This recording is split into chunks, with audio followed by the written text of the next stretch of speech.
Hello, this is Daniel Berman, USCF expert 2131, and today I'm going to go over a game I played in 1999 against Ed Cohen, who at the time was rated 2024. And Ed played the white side of the French Tarash variation, and fortunately, a few rounds before, I was able to see one of his games that he played against a different opponent with the same opening, so I decided to go home and study up on it, and I came up with a novelty that I played in this game, and I hope you enjoy it. So let's begin. He played e4, and I played e6, d4, d5, knight d2, knight f6, e5, knight fd7, bishop to d3, c5, c3, and knight c6. And now this is the tabia for the Tarash variation, the main line. And normally, white would white plays this move, knight e2, and this is all known stuff.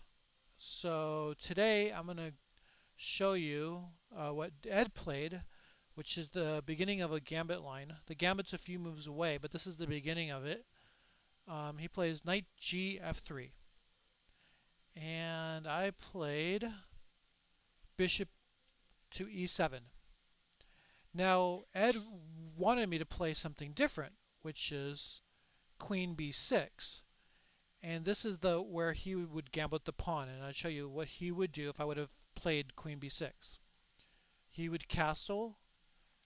I would play c takes d4, c takes d4, and I win the pawn here with knight takes d4, and he would play knight takes d4, queen takes d4, knight f3, getting a tempo on my queen, and I go queen back to b6, and here he'd go queen a4. And if you look at the position, he has four developing moves, while I only had two developing moves. He gets the queen, the bishop, and the knight, and the castle, where I only have the knight and the queen. So he's way ahead in development.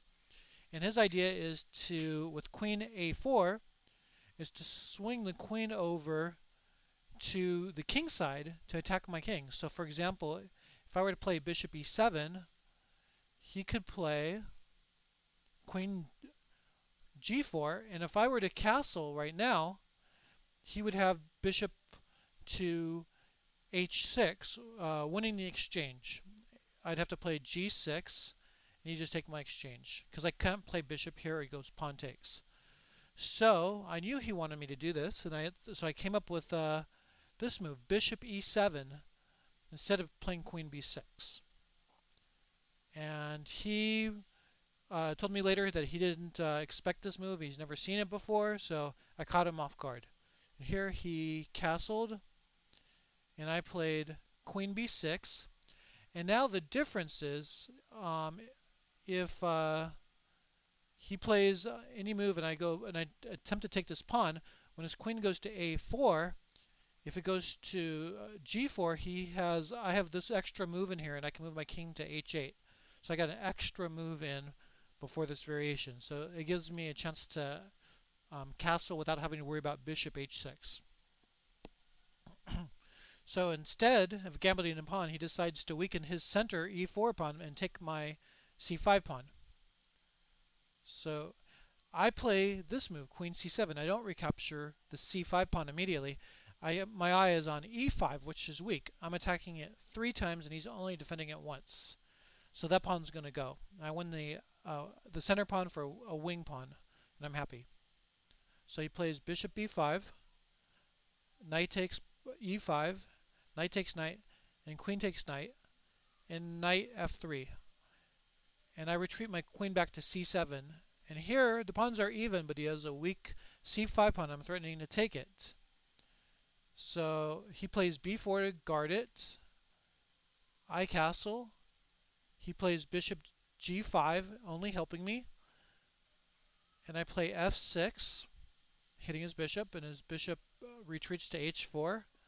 And here I'd love to play pawn to e5, but he would go queen takes d5, check, winning my d pawn, so I can't do that yet. So I prepare it with rook to d8, threatening e5 and getting a giant center.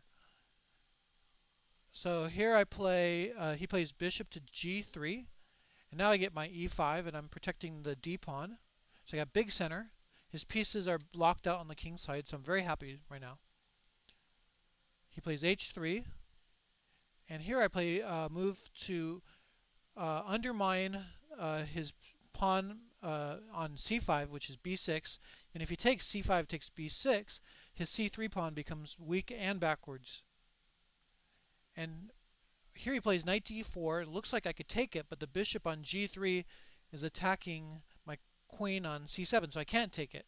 He's also double attacking my knight, so it's a tricky move, but actually it's very easy to defend. I bring my knight back. He plays c6, and here I play bishop to d6. Now I'm threatening the knight on d4. Retreats the knight to f3. Bishop to e6. He was attacking my d pawn. And I got queen. He plays the queen e2. And I bring my bishop back because there were some lines again where the knight can jump back to d4. Didn't want that to happen. And he plays c4. I play bishop takes b4. C takes d5. Rook takes. Rook to d1. And here I got the pawn on c6. And now I'm up 2 pawns. He gambited 1 pawn and I won another pawn. And the other interesting quality about this position is if he attempts to pin my knight on c6 with rook c1, I can just bring my bishop back to c5 and unpin. So he goes rook takes, bishop takes, rook to d1, knight to e7, knight back to d4, utilizing the same pin against my queen, rook to d8, knight to b3, bishop to a3, and I just didn't want the rook to come to c1, so that's why I played that move. Bishop to d3, getting his bishop back into the good diagonal, attacking my h7 pawn. And I bring my bishop back for extra protection. Queen to g4, knight to d5, queen h4 threatening h7, bishop to g6, knight to d4 again utilizing the pin, bishop takes, and now he has this forking my queen and my rook. But no worries, I play queen c7 attacking his rook. And he takes my bishop, and I take his rook, and he takes my knight, and I retreat my knight to e7, knight to e6, queen attacking the knight. The knight has very few squares, so he goes queen to a4. And if I take the knight right now, he has a nasty move, queen to e8, checkmate. I don't want that, so I protected it. And here he resigns. Now, he didn't have to resign right now, but he could have played knight to c7. And if I take the knight, he takes the bishop. He can even go knight to d4. And he resigned here because he's down 2 pawns, and we've liquidated a lot of pieces. And I think that's why he just wanted to call it a day, because there was no more play left in the position. So anyway, I hope you enjoyed this video. Thanks a lot, and see you next time.